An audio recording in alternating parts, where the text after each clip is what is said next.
Olá, família! Sejam todos bem-vindos ao estudo diário das Escrituras. Hoje nós vamos estudar Elamã, capítulo 6, finalizando o estudo dessa semana aqui. Bom, no capítulo 5 nós vimos que o Senhor chamou vários missionários ali entre lamanitas e nefitas que saíram pregando aos lamanitas ali, tá bom? Foi bem na ocasião ali em que Leí e Nefe, né, eles são circundados por fogo ali, e dali então são umas 300 pessoas saem para pegar o evangelho.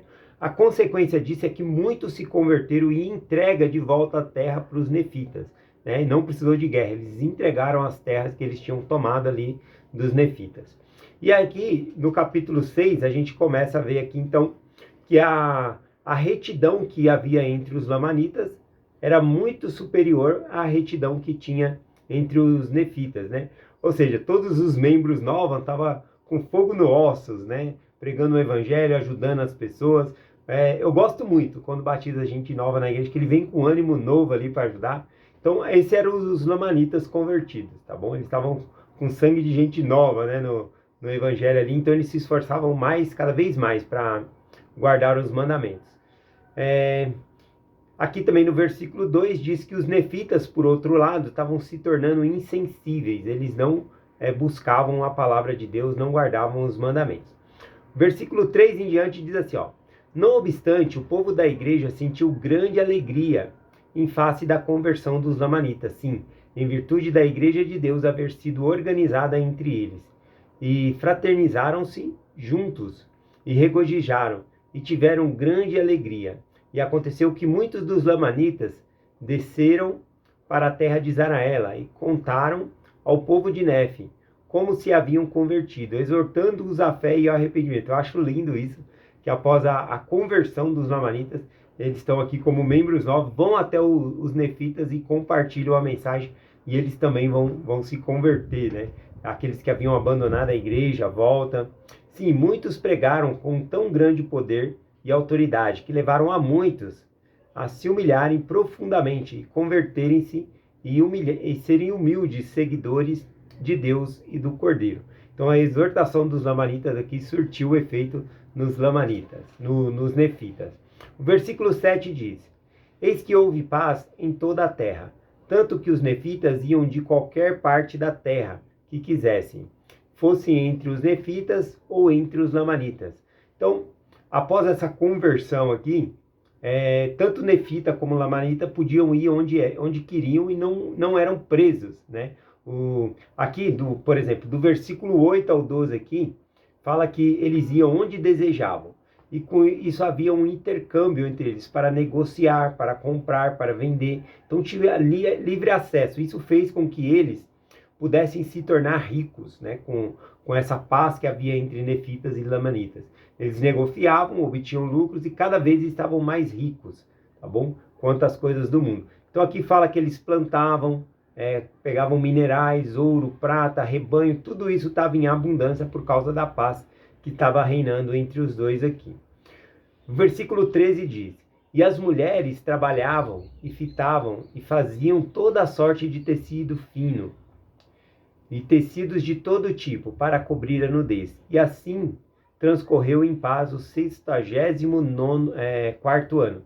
Então, as mulheres trabalhando, todo mundo ali, né, fazendo algo ali para todo mundo com uma função, né? E isso fez com que tanto os nefitas como os lamanitas prosperassem. Bom, mas virando o ano aqui, vamos ver o que acontece, ó, versículo 15 e o 16. E aconteceu que no 66º ano do governo dos juízes, eis que Cesorã foi assassinado por mãos desconhecida, quando sentado na cadeira de juiz. E aconteceu que no mesmo ano, seu filho, que havia sido nomeado pelo povo para substituí-lo, também foi assassinado. E assim terminou o 66º ano. Bom, então veja aqui que eles não sabiam quem havia assassinado o juiz supremo. O filho substituiu, mas também foi assassinado. Nesse próprio capítulo 6 aqui, vai mencionar que é o bando de Gadianton, tá bom? Que estavam com combinações secretas e foram eles que assassinaram. Mas nessa época aqui, eles não sabiam quem foi que assassinou os juízes supremos aqui. Versículo 17 aqui diz assim: Pois eis que o Senhor os havia abençoado com riquezas, e por tanto tempo que não haviam sido instigados a irar-se, nem a guerrear, nem a derramar sangue. Por conseguinte, começaram a pôr o coração na riqueza, sim, e começaram a visar o lucro, para levantar-se uns acima dos outros. Portanto, principiaram a cometer assassinatos secretos, roubos, saquear, para o fim de obter lucro. Então, como eles tinham esse livre acesso e intercâmbio, eles não guerrearam entre si. Mas o problema foi que o dinheiro começou a entrar no coração deles, né? O orgulho. E aqui mostra que eles queriam ganhar cada vez mais dinheiro, não para subsistir, para ter as coisas para si, mas para ser melhor do que o outro. Essa foi a frase usada aqui no texto, né? Para levantar-se uns acima dos outros, só para ser melhor do que a outra pessoa. O versículo 18 e o 19 aqui fala do conhecimento, né, dos ladrões de Gadiantos, desses assassinos, né, que estavam fazendo esses assassinatos aqui. Aqui vai falar então, no versículo 20 em diante aqui, como porque essa associação, né, esse bando de Gadiantos, essas combinações secretas, estava tanto entre os nefitas como entre os lamanitas. Mas veja o comportamento dos lamanitas e o comportamento dos nefitas a respeito dessas combinações secretas do bando de Gadiantos. E aconteceu que os lamanitas, quando descobriram que havia ladrões entre eles, afligiram-se muito e usaram de todos os meios ao seu alcance para exterminá-los da face da terra. Eis, porém, que Satanás incitou de tal modo o coração da maioria dos nefitas, que eles uniram-se a esse bando de ladrões, participando de seus convênios, de seus juramentos, e protegiam-se e perseguiam mutuamente e perseverariam mutualmente, ou seja, eles estavam protegendo-se mutualmente, né? Em qualquer circunstância das combinações secretas que eles tinham aqui, para que eles não sofressem as penas e os castigos aqui da lei.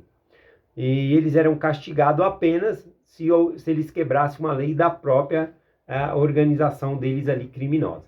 Bom, versículo 22 diz assim: E aconteceu que tinham seus sinais, sim, seus sinais secretos e suas palavras secretas, e isso para que pudessem conhecer um irmão que tivesse entrado no convênio, para que qualquer que fosse a iniquidade cometida por ele não fosse prejudicado pelo seu irmão, nem qualquer dos que pertencesse ao seu rebanho, que tivesse feito essas coisas.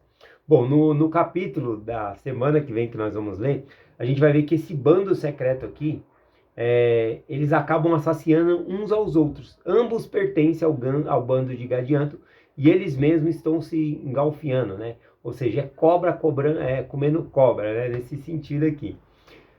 Do versículo 23 aqui e o versículo 24 fala dos julgamentos, né? De acordo com a lei do país, eles escapavam por causa das combinações secretas deles. Mas se houvesse algum crime entre eles, eles julgavam, né? Aqui a gente pode chamar de tribunal do crime, né? Tribunal do crime, fazia a pessoa pagarem. Mas eles não eram punidos porque roubou, porque matou, tudo isso aí passava em branco, né? Na organização criminosa dele aqui, o bando de Gadianto. Eles só eram punidos se eles revelassem os segredos, né? Das combinações secretas deles, tá bom? Então é isso que acontece aqui. Vamos aqui para o versículo 25 e 26. Ora, eis que foram esses os juramentos e convênios secretos que Alma ordenou a seu filho que não revelasse ao mundo, para que não tivessem não viesse a se tornar um meio de destruição para o povo. Ora, eis que esses juramentos e convênios secretos não chegaram a Gadianto por meio dos registros confiados a Elamã, mas eis que foram postos no coração de Gadianto, pelo mesmo ser que induziu nossos primeiros pais a comerem do fruto proibido. Então, Alma realmente tinha falado que não era para revelar o segredo, né, que havia ali as combinações secretas que estava registrado no livro de Éter, tá bom? No livro dos Jareditas. E a combinação chegou do mesmo jeito para o povo, porque ali o inimigo colocou no coração deles e eles colocaram a colocar em prática isso, tá bom? Então foi dessa maneira que essa combinação secreta chegou. E fala aqui também que essa combinação vem desde a época de Caim lá. Lá em Gênesis, vou ler o versículo 27 aqui primeiro. Versículo 27 diz assim: sim, aquele mesmo ser que conspirou com Caim, dizendo-lhe que se matasse seu irmão Abel, o mundo não o saberia. E conspirou com Caim e os seguidores daí em diante. Então, desde a época de Caim, estava surgindo essas iniquidades aqui. Lá em Gênesis, capítulo 4, versículo 24, fala de Lameque. Lameque, ele matou 2 pessoas e estava se vangloriando. É possível que ele estava se vangloriando junto com um bando dele, que eram combinações secretas, tá bom? Porque ninguém mata 2 pessoas e fica se vangloriando. Então, acredito que Lameque, ele participava dessas combinações secretas. Na verdade, temos um registro sobre isso, lá em Moisés, capítulo 5, do versículo 48 em diante, fala de Lameque, né? E ele participava dessas combinações secretas, e teve uma pessoa que ele matou, realmente, mas o registro diz que ele matou não por conta da combinação secreta, foi porque a pessoa quebrou a combinação secreta, começou a partilhar os segredos da combinação secreta. Então ele matou aquela pessoa. Ele também, Lameque, ele contou essas combinações secretas para as 2 esposas que ele tinha. E essas mulheres falaram para as outras pessoas sobre essa combinação secreta.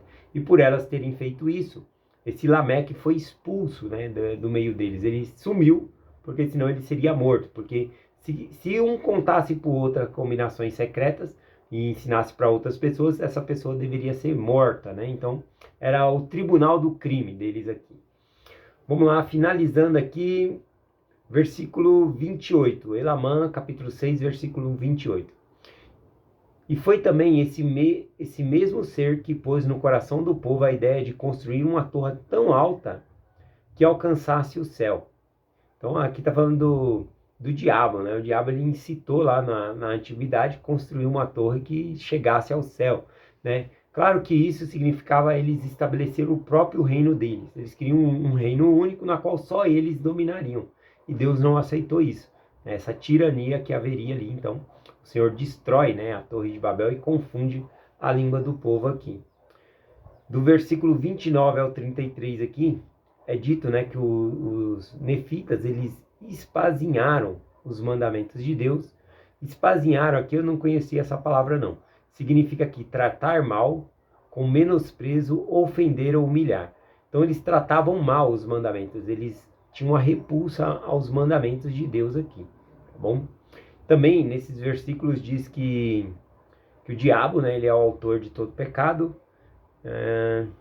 e que ele havia conseguido grande poder sobre o coração dos nefitas, porque os nefitas estavam cada vez mais em grande iniquidade. Aqui falando da igreja de Deus, fala que para a tristeza e lamentação dos justos, porque os justos sofriam com essas coisas, porque aqueles que tinham combinações secretas que enraizou para o governo, fazia então que os justos sofressem grandes injustiças. Vamos lá, versículo 34. E assim vemos que os nefitas começaram a degenerar, caindo na incredulidade, aumentar a sua iniquidade e abominações, ao passo que os lamanitas começaram a crescer extraordinariamente no conhecimento de Deus. Sim, eles principiaram a observar os seus estatutos, mandamentos e andar em verdade e em retidão perante ele. E assim vemos que o Espírito do Senhor começou a afastar-se dos nefitas em vista de suas iniquidades e da dureza de seu coração. Então a gente vê os lamanitas se tornando mais justos e os nefitas se associando com essas combinações secretas. Os lamanitas expulsaram do meio deles, mas esses aqui não, eles abraçaram essa associação secreta fazendo um convênio com eles, tá bom?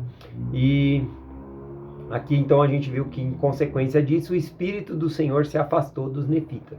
E aqui no 36 vai falar, né, que o Espírito do Senhor se aproximou mais ainda dos lamanitas por conta deles estarem buscando a Deus. Aqui dá para finalizar do 36 em diante. Ó. E assim vemos que o Senhor começou a derramar o seu Espírito sobre os lamanitas, em virtude da facilidade e empenho que mostravam em crescer nas suas palavras. E aconteceu que os lamanitas perseguiram o bando de ladrões de Gadianto e pregaram a palavra de Deus aos mais iníquos dentre eles, de modo que esse bando de ladrões foi inteiramente destruído entre os lamanitas. E aconteceu que, por outro lado, os nefitas ajuntaram-se e apoiaram esses ladrões, começando por eles os mais iníquos deles. E assim foram, né? Eles foram fazendo juramentos secretos e abraçando aqui esse estado terrível de perdição. Então assim termina o capítulo 6 de Elamã. Os nefitas se tornando mais justos e os lamanitas se tornando mais justos e os nefitas cada vez mais iníquos, tá bom? E aí, a partir de amanhã, a gente já começa uma nova designação aqui, tá bom? Então é essa mensagem que eu compartilho com vocês hoje. Em nome de Jesus Cristo, amém. Até amanhã.